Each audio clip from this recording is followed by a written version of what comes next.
Es sabido que nuestros sabios dicen que existen 7 preceptos de Bnei Noach, para los hijos de Noach, para toda la humanidad. Dios entregó al pueblo judío la Torá hace 3360 y pico de años, y en esa Torá le dijo a Moshe que hay 7 preceptos de Bnei Noach. Ahora bien, nuestros sabios dicen en el Talmud, en Julin, la página es 92a, hacia el final de la página, que en realidad los Bnei Noach tienen 30 mitzvot. No son 7, sino que son 30. Entonces el propósito de este video es explicar esta frase del Talmud y en particular detenerme en una pregunta que me hicieron varios usuarios al respecto de si un Ben Noach está obligado a tener hijos o no. Y si va a estar obligado a tener hijos, ¿qué relación tiene esto con eyacular en vano o con evitar tener hijos, por ejemplo anticonceptivos?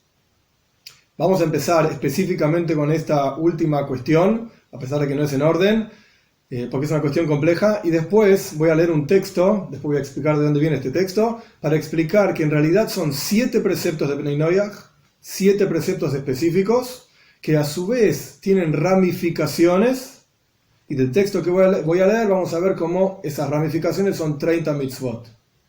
Que mitzvah significa una orden, un mandato de Dios hacia el pueblo judío o hacia los Bnei Noach, mandato específico, pero esto no quita que, como ya está explicado en otros videos también sobre este mismo tema, que, por ejemplo, todos los preceptos que son lógicos, racionales, como por ejemplo el respeto a los padres, también están obligados a hacerlos, a pesar de que no es uno de los 7 preceptos específicos, y tampoco va a aparecer en la lista de los 30 preceptos ramificados, las ramificaciones de estos 7 preceptos. Vamos a empezar con el asunto de Pru Urbu. Pru Urbu aparece varias veces en la Torá, significa hagan frutos y multiplícanse. Pru, de la palabra pri, hacer frutos. Rebu, harbe, significa muchos frutos, no solamente uno.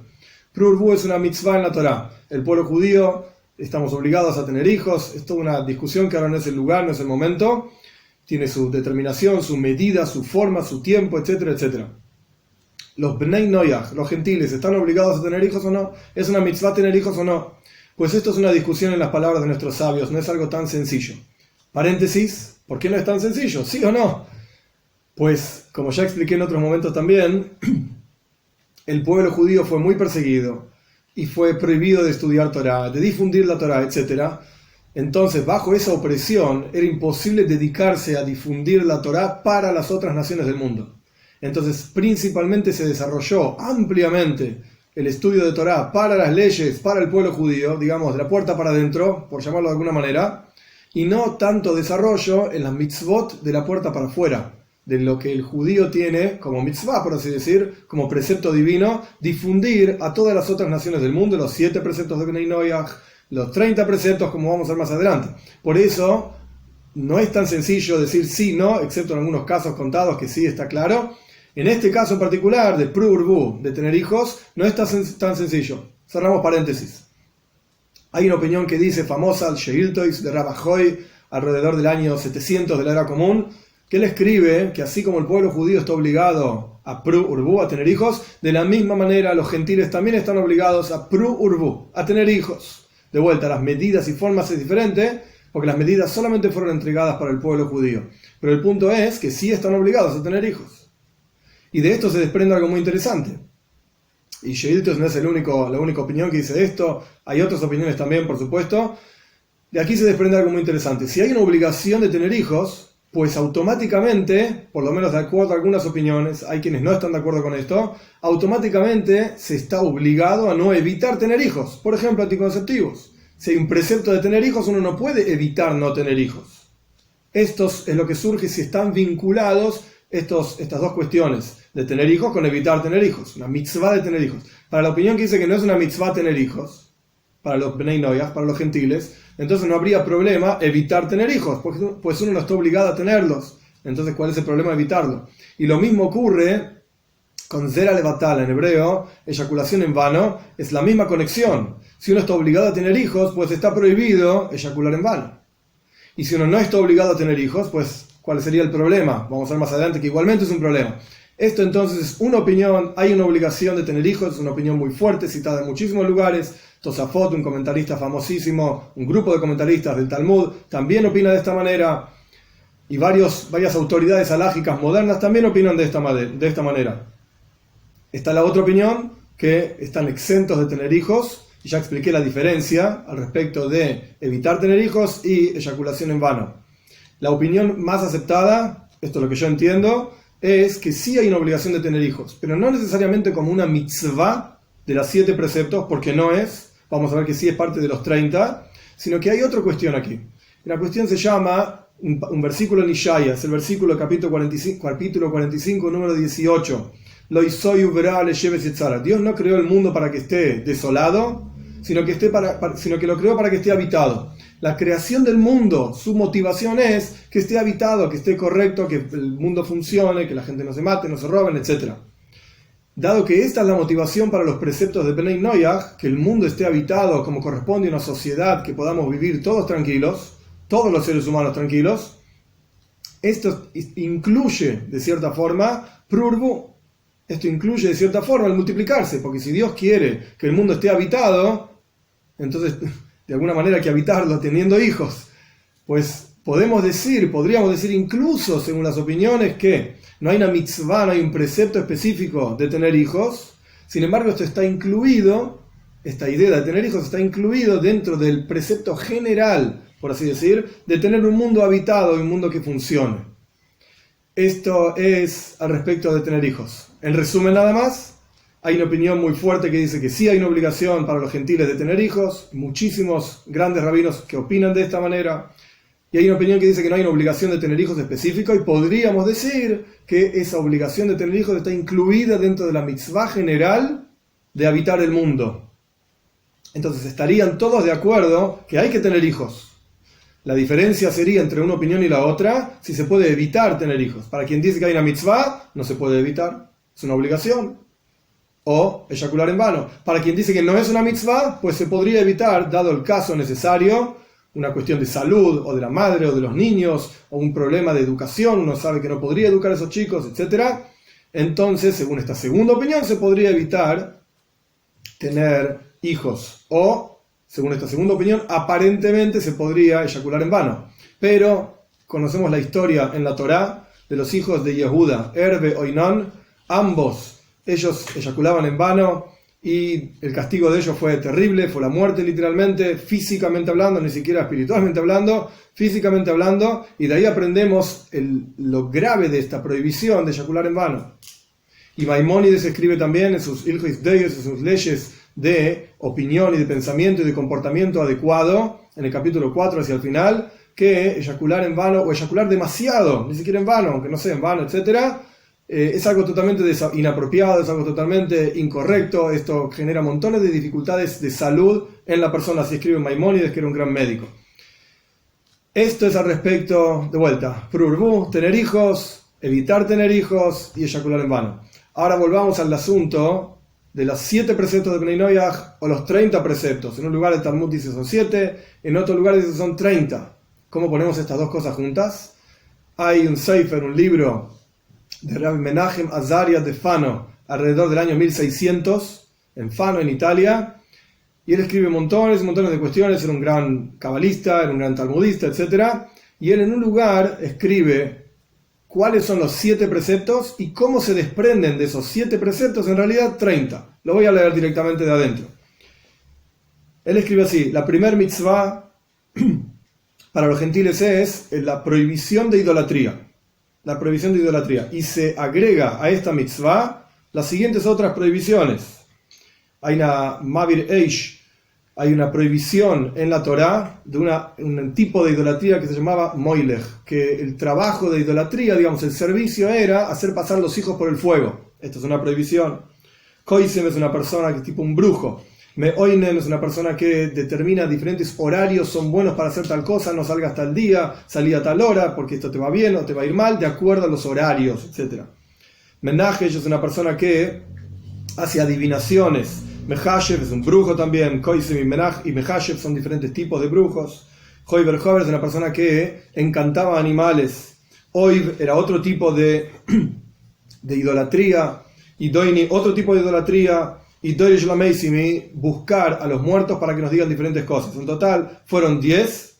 Entonces él incluye 9 cuestiones, digamos, 9 detalles, ramificaciones de la prohibición general de hacer idolatría. Entonces en total son 10. La segunda es relaciones prohibidas. Y se une a esta cuestión, y esto es interesante, pues lo vamos a decir de una manera, y él mismo después lo dice de otra manera, así que paciencia. Se agrega aquí pru. Pru significa ser fructífero, pero puede ser un solo hijo. Revu, segunda mitzvah, o sea, muchos hijos, no solamente uno. Y la prohibición de tener relaciones con un hombre, o sea, prohibición de relaciones homosexuales, incluso si uno determinó a este hombre como casamiento y escribió un contrato de casamiento, está prohibido igualmente, y está prohibido mezclar animales de diferentes especies, y está prohibido castrar animales, y juntar árboles de diferentes especies, por ejemplo, agarrar una uva y ponerlo dentro de un naranjo, y hacer, se llama en hebreo arkava, componer una nueva fruta de estos dos árboles. He aquí 7 preceptos. Después dice la tercera mitzvah es el asesinato, shfichus damim en hebreo. Y se incluye aquí, esto es interesante, nunca lo vi en ningún otro libro, pero así está escrito acá, se incluye aquí golpear a un yehudí. Un gentil tiene prohibido golpear a un yehudí.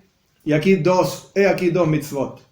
Cuarta, blasfemar. Está prohibido blasfemar el nombre de Dios. Y está incluido aquí el honor que un gentil tiene que rendirle a la Torá. Y también la prohibición del estudio de Torá en forma profunda, como está explicado en otro video, porque, perdón, no la prohibición, dije mal, sino que la obligación del gentil de estudiar la Torá que le corresponde estudiar, que son los 7 preceptos, y como está explicado en otro video también, porque, y así continúa el texto, y esto sale del Talmud, un gentil que estudia Torá, la que le corresponde incluso en profundidad, como lo que estamos haciendo ahora, es como si fuese un sumo sacerdote. Es totalmente correcto y apropiado lo que está haciendo. 5, antes incluimos 2 más. 5, después vayan llevando el número. 5, geisel. Geisel significa robo. Está prohibido robar para un ben noyaj, para un gentil. Y se incluye dentro de este precepto, ahora sí, la prohibición de estudiar las partes de la Torá que tiene prohibido estudiar. Porque es como un robo, por así decir, para el pueblo judío. Y aquí 2.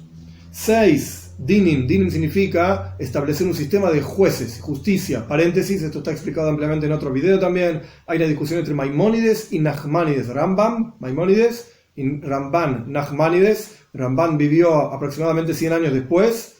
¿En qué exactamente es lo que está incluido en esta mitzvah de Dinim, de juicios? Acá el texto no se detiene en esta cuestión. Para Maimónides esto se refiere específicamente a jueces que juzgan a los gentiles, jueces gentiles que juzguen a gentiles, de acuerdo a las leyes de los gentiles. Nachmanides dice que esto incluye también montones de leyes del judaísmo también, como por ejemplo engaño, no, sheker, mentiras, etc. Pero es una discusión entre ellos. Sea como fuere, volvemos al texto, la sexta mitzvah es dinim, y esto incluye asentar el mundo, por eso es la motivación, digamos, de poner jueces es para que el mundo esté asentado y podamos vivir una sociedad civil normal, completa, plena, con alegría, etc. Y esto incluye no descansar en Shabbat. He aquí 2 cuestiones. Séptima mitzvah, Eiver Minahai, comer una parte de un animal vivo, esto está prohibido, y se incluye aquí sangre de un animal vivo, y neveila es un animal que se murió solo, nadie lo degolló ni nada por el estilo, está prohibido comerlo, y carne de un muerto. He aquí 4, y en total son 30. Y ahora él se detiene y dice, a pesar de que prurbu, o sea, tener hijos y tener muchos hijos, hacer frutos y multiplicarse, es una mitzvah única para el pueblo judío, es una sola frase. Aquí él la separó en 2, pru por un lado, rebu por el otro lado, tener hijos por un lado, multiplicarse por otro. Él dice, esto es así para el pueblo judío, pero no necesariamente para los gentiles. Esto es una posible respuesta, y él mismo da otra respuesta. Prurbu es una sola mitzvah, tener hijos y tener muchos es una sola mitzvah, pero se divide en 2, en Asei, una mitzvah positiva, de ir y tener hijos, y una mitzvah negativa, prohibitiva, o sea, la prohibición de no tener hijos. Así lo explica él de esta manera. El punto es que, de esta forma, el Ramá de Fano, Menachem Azaria de Fano, pone juntos, digamos, el lugar en el Talmud donde dice que son 7 mitzvot, el lugar donde dice que son 30 mitzvot, y de vuelta, como dije antes, está explicado en otro lugar, se incluye con todo esto aquellos mitzvot racionales, que incluso el Talmud dice, si hay ciertas mitzvot que si la Torá no las hubiese dicho, las hubiésemos aprendido de los animales, como por ejemplo no robar, derejeres, que significa buenos modales, y esto no tiene por qué no incluir a todos los gentiles también. Con esto entonces entendimos la cuestión de los hijos, y con esto entendimos básicamente cuántas mitzvot son 7 mitzvot para los gentiles, pero se ramifican en un total de 30. Que Hashem nos dé el mérito de poder cumplir con estos preceptos, de poder cada uno de nosotros colaborar y ser parte del mundo en forma de lo Isoyubra. Dios no creó el mundo, como dice Ishaya, no para que esté desolado ni desordenado, sino que le lleve Yetzara, para que esté asentado, y a través de la observancia de estos preceptos, de que cada uno de nosotros pongamos, por así decir, nuestro granito de arena, es que realmente vamos a llevar el mundo a su plenitud con la venida de Mashiach rápido en nuestros días.